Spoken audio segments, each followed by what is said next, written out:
We got an update on these. We talked about this whole LA City Council corruption, man, that's going on with those 3 council members that were recorded saying some crazy racist and offensive stuff. It turns out that conversation took place at the Labor Federation building. It didn't take place on City of Los Angeles property. Mm-hmm. We thought maybe it would have been City Hall. Right. But they were visiting Ron Herrera's place, which is the Labor Federation of Los Angeles. So somebody in that organization was the ones that recorded the conversation. And apparently that person, whoever recorded it, we still don't know who recorded it, had it out for Ron Herrera, the head of the labor union there. It really wasn't about the 3 council members. Right, wow. And this person's been sitting on this audio for a year. Did you know this was a year old? I did. I didn't know it was a year old. I knew it was a year old, but at the same time, the only thing I thought about when I did find out it was a year old was based on this. Damn, we let you get away with having this kind of feeling for a whole year before we was able to bring it to, or they were able to bring it to the forefront. So yeah, I knew it was a year old, but sometimes it should take time, man. And I believe she was just as arrogant as she was back then, though. Yeah, but this person been sitting on this audio for a minute, like whether or not they were gonna put it out. We still don't have all the answers, but to sit on this thing for a year is kind of crazy because what made you want to release it now in 2022 when you recorded it in 2021? There's a bigger story to this that we don't know yet. Well, it could be, but at the same time, based on when you doing shit, you got to go back and look at the legal ramifications of you hiding a device to record people. Everybody don't know the legal ramifications of this legal or not. So at some point, they may have had in their mind that they wanted to try to extort somebody, make somebody step down with the understanding that we got this. You know what I mean? So there's so many dynamics that kind of went on, and then at the end of the day, when somebody said we not budging, they could have just said, you know what, forget it. We going all out. So it could have been a few dynamics to that though. Yeah. So we got 2 council members that have still not have stepped down. That would be Gil Cedillo and Kevin DeLeon. These guys are holding out. I don't know what they're waiting for. No doubt, you know what I mean. Sometimes though that people know that people forget some shit sometimes. Yeah. They trying to wait you out to make you forget and go on about your daily life and forget that this will ever happen while they still stay in there. But it's people at they front steps. Protesting, going to their house, you know what I mean? So I'm hoping that they stay with that energy till these guys get up out of there. Yeah, they're actually at Kevin DeLeon's house right now with tents out on the street. And since this is already part of the public record, he lives on a street called La Roda, Laroda, in the Eagle Rock section of Los Angeles. And he has a small house over there that's just 1,200 square feet. I looked up his house on Zillow. 1,200 square foot house that he paid $980,000 for just last year. Damn. In 2021. So my thinking is that he doesn't want to give up his city council job because he makes $207,000 a year, and he just bought this house for basically $1 million. So he's got a heavy mortgage to pay every month. So maybe he's just like, nah, I can't afford to step down from this job right now. No doubt, but let me ask you this, Alice: who can enforce him to though? Like, is it a council? Is it who can make him step down? Nobody. Nobody. He's elected. He's elected. Only the people that voted him in can just vote him out. They got to vote him out. So we got to wait. How much more time he has on his contract? He's got another. I think the next election for him is in either the end of 2023 or 2024. Mm-hmm. So he's got a minute to be in his job still. But Gil Cedillo actually just lost his seat in June, but he's allowed to stay in his seat till December. Until the new council member comes in. The new council member is a girl named Eunice Hernandez, who's an activist here in LA that I've actually met before. I actually interviewed her on the channel. I was surprised that she ran for City Council District 9. No, that's not 9. That's Council District 1.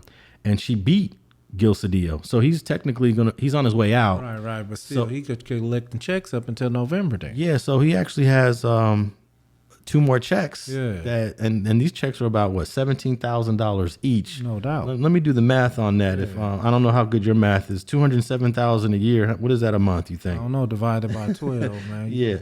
So he's still got a couple of checks left, and he's probably saying to himself, "Look, I'm already voted out. $17,250 a month." Right. So he's trying to grab that 34 before he bounces. Yeah, he wants that 34,000, and then he's probably gonna say, "All right, I'm gone." That's crazy. Man. But Kevin DeLeon is not gonna. I don't think he's gonna bow out that easily. No, well, I think they're gonna go to the extreme measures to end up getting him out, because the city of Los Angeles and its protesters are making sure, man, that they stay on this case, and they're going to figure out a way to make sure he get up out of there.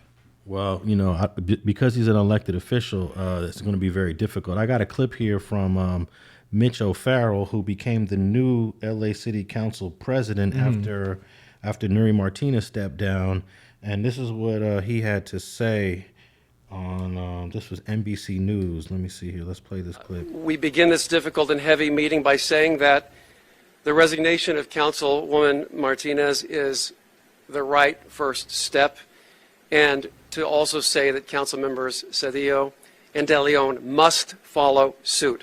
We stand with the people of Los Angeles. As I have said earlier, the wound is deep, the harm is vast, the transgressions are of a profound significance. And in order for us to move forward with the people of Los Angeles, we need 2 more resignations. Nuri Martinez's resignation is what we hope is the beginning of the end. That's Curran Price. He's the black council member that's in charge of Council District 9 of the East Side. And we've been waiting for one of the 3 black council members to say something. So this is him talking right now. Finally, someone black said something from the LA City Council. The end of a nightmare that she, along with Kevin DeLeon and Gil Cedillo, created for our city. Their racist, derogatory, and insensitive comments deep cut into the soul of the city of Los Angeles. It's unforgivable, and the damage they have done is reprehensible. This is a time for reckoning and reflection, but more importantly, action. Forgiveness requires more than an apology of empty words. The people of LA have spoken. No healing can begin until each of the individuals who have grossly misplayed our trust are gone. Everything we say and do has consequences, and whether in public or behind closed doors. Accountability and integrity are the very foundation of leadership, and our city deserves nothing less. In order for us to govern and handle the people's business, I'll repeat, we need Kevin and Gil to listen to their conscience, own their mistakes, and do what's morally right. Okay, that was Curran Price, Council District number 9, man. Was he hard enough, or was he kind of too gentle? I got his point. You know what I mean? And he said what he said, but at the same time, I feel these dudes need to get a line pressed harder on them. You know what I mean? So these dudes is not getting what they need, but I believe the other council members are playing it safe. Don't play it safe. These dudes disrespected everybody in the city and county of Los Angeles. Y'all need to make that shit right. Go get at these dudes face to face. Pull up on them yourself. Step down, dog. Get up out of here. Bounce. They need to all the members need to get together and really be forceful on their resignation. Well, that's going to be easier said than done, being that no one can force them out. There's no boss. There's no person that could terminate them. The mayor doesn't have the power. Yeah, that's crazy. The police chief doesn't have the power. I mean, it's an elected position. So the other way you can get out is, or get kicked out, is if there's a recall election against you.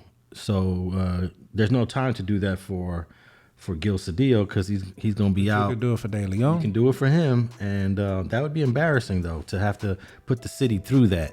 But I think it might come down to that, man. But we really didn't talk about this but they were having a meeting on how to draw districts for the city of LA. I guess it's coming to a point where they got to redraw the districts, and redrawing that districts could be racially sensitive for some people, because you could draw a district where you could make black people that live in a certain area have less voting power and give more voting power to the Latinos in that same area, depending on where you draw the lines.